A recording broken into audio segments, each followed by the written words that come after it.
안녕하세요. 코인 알려주는 남자입니다. 비트코인 가격이 30K 중반을 횡보하고 있으면서 알트코인들은 하락분을 일부 되돌리는 반등이 있었습니다. 오늘은 영국이 비트코인과 암호화폐를 법으로 인정한 내용에 대해서 말씀을 드리고 SEC 게리 겐슬러가 조만간 잘릴 가능성이 있어서 이 부분을 공유드리도록 하겠습니다. 이더리움이 왜 곧 폭발할 건지, 그 다음에 비트코인 캐시가 왜 계속 오르는지 다뤄보도록 하겠습니다.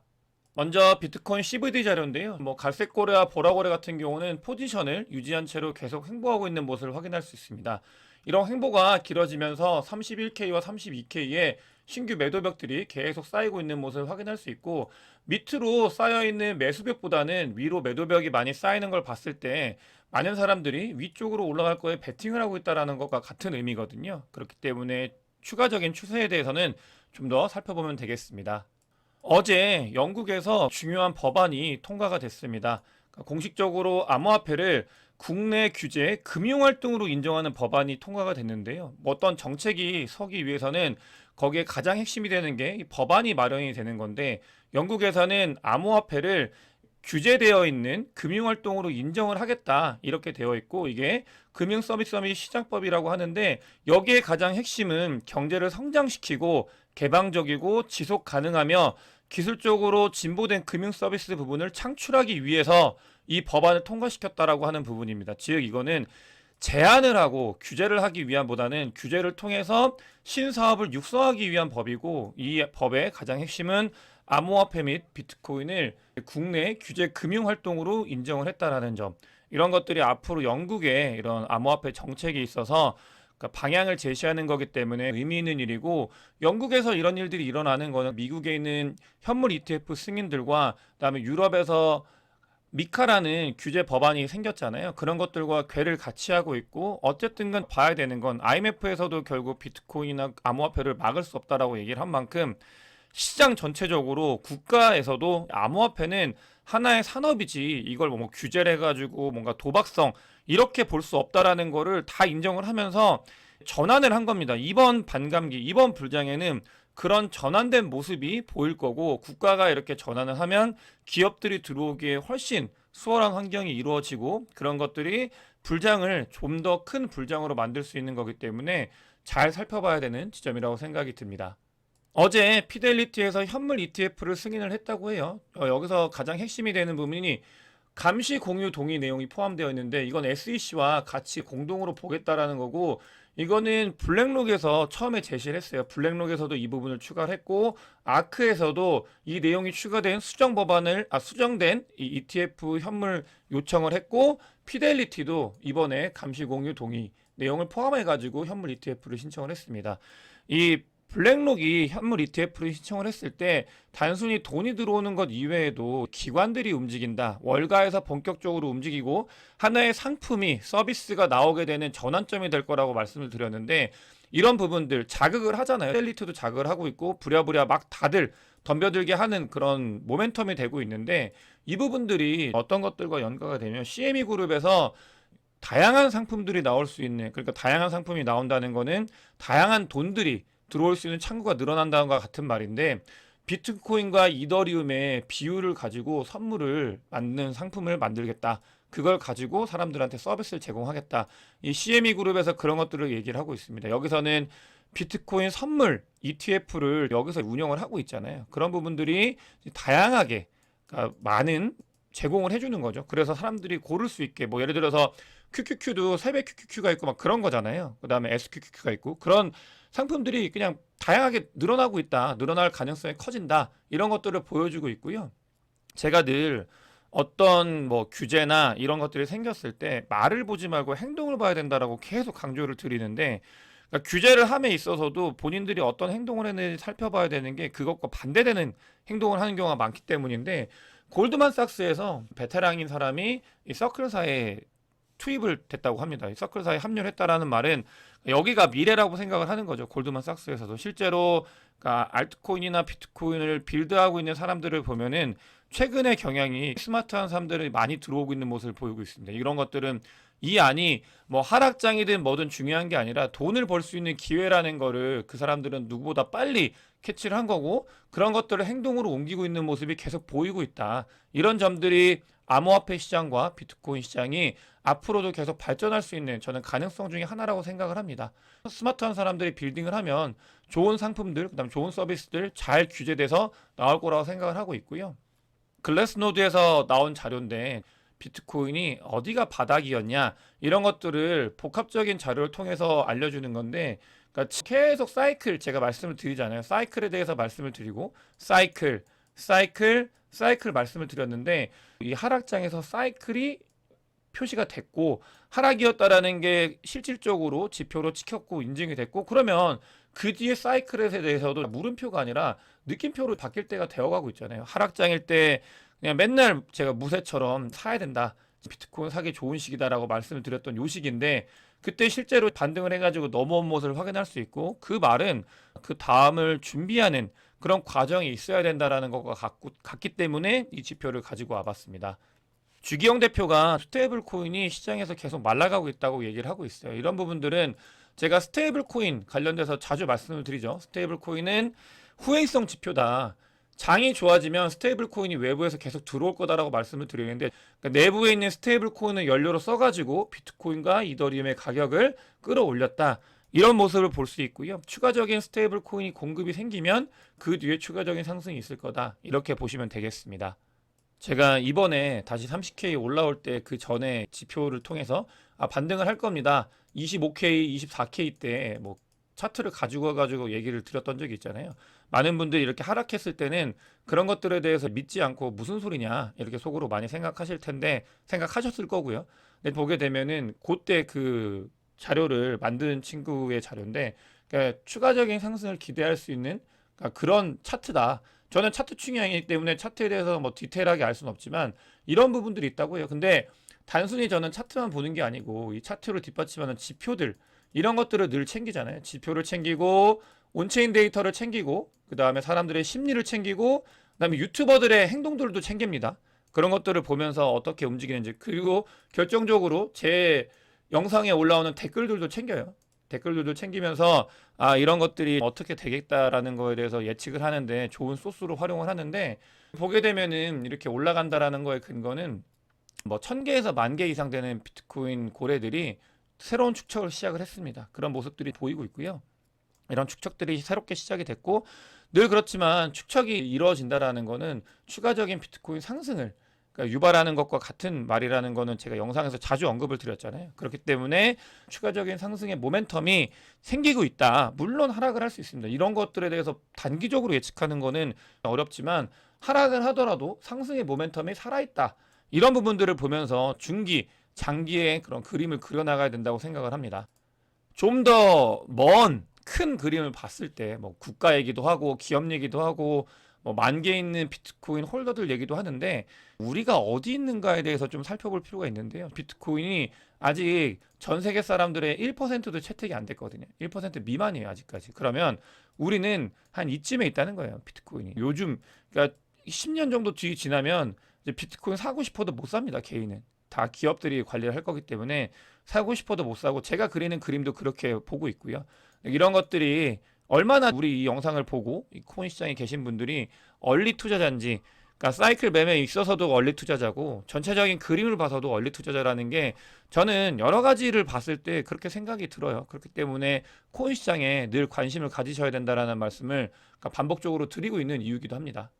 SEC 의장인 게리 겐슬러가 개인적으로는 임기 다 못 채울 것 같습니다. 이거는 예전에 제가 멤버십 라이브 할 때 그 부분에 대해서 언급을 한번 드렸었는데, 어떤 거냐면 2024년도 대선이 있잖아요. 대선이 있는데 이 대선 때 민주당에서 이야기가 나오는 게, 너무 SEC가 크립토 관련돼서 세게 정해진 것도 없는데 세게 이야기를 한다. 그런 것들이 그러니까 자금 모집을 하는, 그러니까 대선 자금을 모집하는 그 후원회에서 이야기가 나온다고 해요. 그래서 그런 부분들은 의미가 있는 거거든요. 이 후원회에서는 돈을 모으는 곳이기 때문에 센 파워를 가지고 있고, 그런 곳에서 게리 겐슬러가 너무 과하다. 왜냐하면 말씀드렸지만 미국에서는 암호화폐를 친화적으로 보고 있기 때문에 다 유권자들이잖아요. 젊은 유권자들인데 이 유권자들이 날아가는 거 아니냐 이런 걱정을 하고 있고, 실제로 그런 분위기에 따라서 그러니까 기사들을 보면은 갠슬러에 대해서 자꾸 부정적인 이야기가 여기저기서 흘러나옵니다. 전 미국 SEC 의장, 얘는 뭐 제이크 레이튼 같은 경우는 어떤 애냐면은 리플이 증권이다라고 소송 걸어놓고 나간 애거든요. 근데 얘도 심지어 어떻게 하냐면 SEC가 권력 남용이 심각하다고 얘기를 했어요. 좀 웃기는 것 같긴 한데 지가 리플에 소송 걸어놓고 나가면서 이런 이야기를 하거든요. 미국답게 행동을 해야 된다. 규제만 하지 말고 미국은 원래 이런 도전과 그런 창의의 나라잖아요. 그렇기 때문에 그런 정신을 가져야 된다. 전혀 미국답지 않다. 이런 이야기를 하고 있고 미 블록체인 협회가 SEC 위원장이 너무 여기서 손을 떼야 된다. 너무 과하다. 이런 얘기를 하고 있는데 얘네는 로비 그룹입니다. 로비 그룹. 돈 많이 써요, 미국에서. 미국은 암호화폐 관련돼 있는 사람들이 뭐 예전에 샘 뱅크먼도 그렇고 민주당에 돈 넣어서 문제긴 하지만 돈을 많이 넣습니다. 이 로비 그룹에서 SEC 위원장을 콕 집어서 게리 갠슬러 집어가지고 이야기를 하고 있어요. 미국 하원에서도 게리 갠슬러 관련돼서는 이야기가 계속 나오고 있습니다. 그렇기 때문에 갠슬러가 저는 임기를 다 못 채울 거라는 거에 베팅을 한다고 하면 거기에 베팅을 할 것 같아요. 거의 그렇게 되지 않을까 이렇게 보고 있습니다. 뭐 SEC도 그렇고 미국 정부에서 암호화폐를 규제하는 거는 명확하죠. 규제를 통해서 월가들이 들어오게 하기 위함이라고 말씀을 드렸고 그 다음에 이 패드나우라고 연준에서 결제 시스템을 만들었는데 이게 조만간 나온다고 해요. 근데 이런 것들을 이제 쓰게 만들기 위해서 뭐 암호화폐나 이런 쪽에 규제를 해야 되는데, 그러니까 이건 확실합니다. 암호화폐가 미래냐 아니다라는 거는 논쟁거리가 될 수 있는데, 뭐 저는 개인적으로 아니라고 하지만 논쟁거리가 될 수 있어요. 미래냐 아니냐. 근데 다만 한 가지 결제 부분만 놓고 봤을 때, 부분을 놓고 봤을 때 쓸 거냐, 아니면 암호화폐 혹은 크립토에 관련되어 있는 걸 통해서 새로운 시스템을 도입할 거냐라고 놓고 봤을 때는 이건 무조건 이게 100%예요. 그러니까 이쪽 결제 관련돼서 조금 일을 해보신 분들은 아실 거예요. 얼마나 형편없는 서비스로 운영이 되고 있는지를 알고 있고, 이런 것들은 뭐 경제학 이론 중에 트랜지션 이론이라는 게 있는데, 뭔가 어떤 그 발전이나 이런 것들은 결국 그러니까 이 거래 비용이 줄어드는 방향으로 움직인다라는 이론이거든요. 근데 그런 것들을 봤을 때는 결제는 무조건 이쪽으로 가요. 어쩔 수 없습니다. 그래서 암호화폐가 미래냐 그런 것들은 모른다, 논쟁이 될 수 있어도 결제 시스템에서 암호화폐 시스템이 우월한가에 대해서는 너무 압도적으로 우월하다. 그래서 연준에서 패드나우라는 걸 만들어가지고 이런 것들을 테스트를 할 거다, 이렇게 얘기를 하고 있고요. 오랜만에 미국 관련돼서 이야기를 좀 드리겠습니다. 요즘에 크립토 관련돼서만 이야기를 드려가지고 미국을 좀 소홀히 했는데, 미국 관련돼서 매크로 보시는 분들, 거시경제 보시는 분들 다 틀려가지고 되게 조용하죠.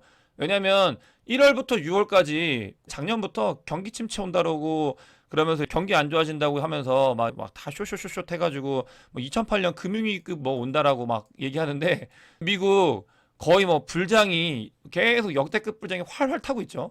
그러면서 그분들이 말이 쏙 들어갔어요. 조용해지고 오히려 크립토에서 쇼 보셨던 분들이 어부지리로 조금 혜택을 봤었죠.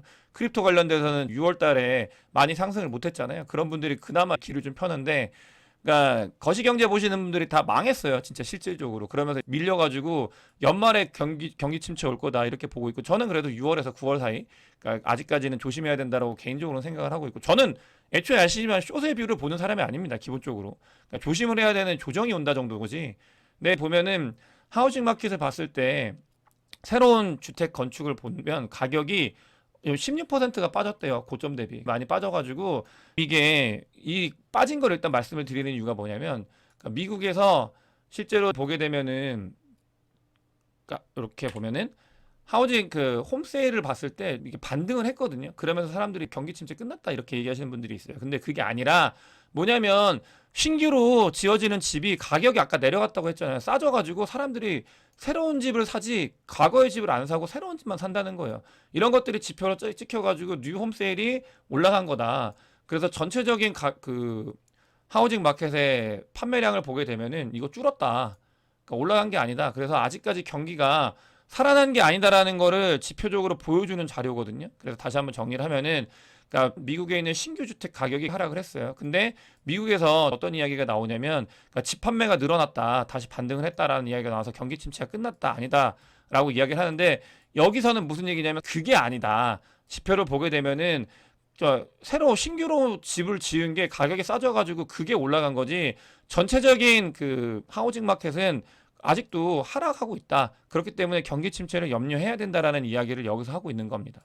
그런 부분들을 가지고 와봤고, 근데 경기 침체 관련돼서 좀 조심해야 되는 게 뭐냐면 금리 인상을 하게 되면은 경기 침체보다 더 리스크한 게 금융 불안정성이 온다고 했잖아요. 그래서 금리를 급하게 올렸을 때 연초에 은행들 무너질 때 금리 급하게 올려가지고 금융 불안정성이 커지니까 급하게 막 때려맞고 그랬잖아요.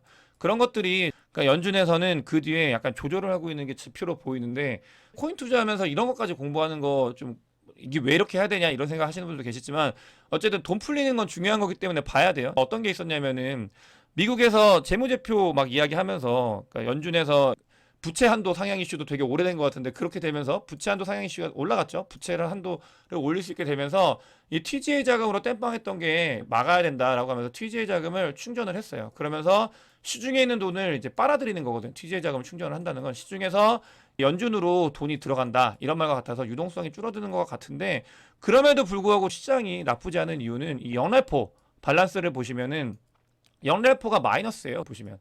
그러니까 TGA 한 만큼 영래포가 풀리고 있어요. 이 말은 뭐냐면 그러니까 똔똔치기가 되고 있다. 유동성을 흡수하면서 유동성을 내보내고 있다라는 말과 같거든요. 이 RP를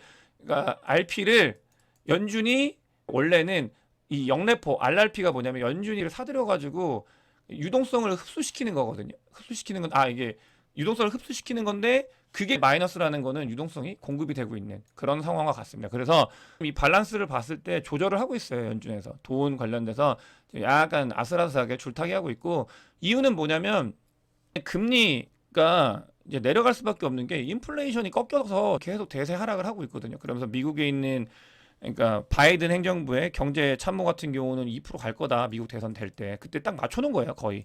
2% 그때 찍을 것 같아요. 대선 때. 네, 그렇게 될 거다라고 얘기를 하고 있고 그다음에 닉 티밀하우스 같은 경우도 어제 그러니까 파월이 이야기를 하는 게 뭐냐면은 금리 인상이 건너뛸 수 있다. 이런 이야기를 또 했어요. 되게 자신 없게 이야기를 하고 있는데 그러니까 조심스러운 거죠. 파월 같은 경우는. 어쨌든 간 이런 것들을 봤을 때 연준은 돈을 조절을 하고 있고 가격이 그러면서 좀 뭐 주식도 막 올라가잖아요. 그렇게 되고 있는 상황이다. 저렇게 영래포가 마이너스라는 거는 위험 자산에 플러스가 되는 부분들이 있습니다. 그다음에 비케가 최근에 많이 상승을 했는데 비케 같은 경우는 그러니까 EDXM의 거래소에 된다 이런 이야기가 있고 저는 중국 메타 관련돼서 좀 영향이 크다고 생각을 했고 그래서 중국 메타 오기 전에 제가 비트코인 캐시 모은다고 멤버십 분들한테는 공개를 해드렸었는데 그 비케가 큰 폭의 상승을 했고요. 이렇게 상승을 하면서 트레이더가 1개월 미만의 트레이더가 많이 붙었어요. 이 말은 뭐냐면 단기 트레이딩을 하는 쇼텀 홀더들이 많이 생겼다. 그렇기 때문에 중장기적으로 좀 더 상승을 할 수 있는 가능성, 모멘텀이 있다라는 것과 같고 BK 같은 경우는 전통에 오랫동안 사람들이 홀딩한 그 코인이죠. 근데 쇼텀 홀더들이 전체 30%가 늘었다. 그렇기 때문에 모멘텀이 생겨가지고 단기적으로 계속 변동성이 위로 갈 수도 있고 아래로 갈 수 있지만 생길 수 있는 가능성이 생겼다. 이런 모멘텀이 있다라는 걸 여러분들께서 아셔야 됩니다. 개인적으로 이더리움이 많이 오를 거라고 생각을 하고 있는데 잠잠하잖아요. 근데 TBL, 토탈 밸류 스테이크라고 해서 이더리움은 계속 스테이킹이 많이 쌓여가고 있고요. 실제로 유의미하게 올해 이제 스테이킹량이 늘어나고 있는 모습을 확인할 수 있습니다. 그렇기 때문에 이더리움이 아직 모멘텀이 저는 크다고 생각을 해요. 가격은 계속 유지를 하고 있지만 언젠가는 크게 튈 수 있는 가능성이 크다. 그거에 저는 생각을 많이 하고 있고요. 그래서 여러분들과 이런 온체인 데이터를 통해서 이더리움께서 살펴봤습니다. 오늘 많은 걸 다룬 것 같은데 영상에 도움이 되셨으면 좋겠고요. 구독과 좋아요 많은 공유 부탁드리겠습니다. 영상 봐주셔서 대단히 감사합니다.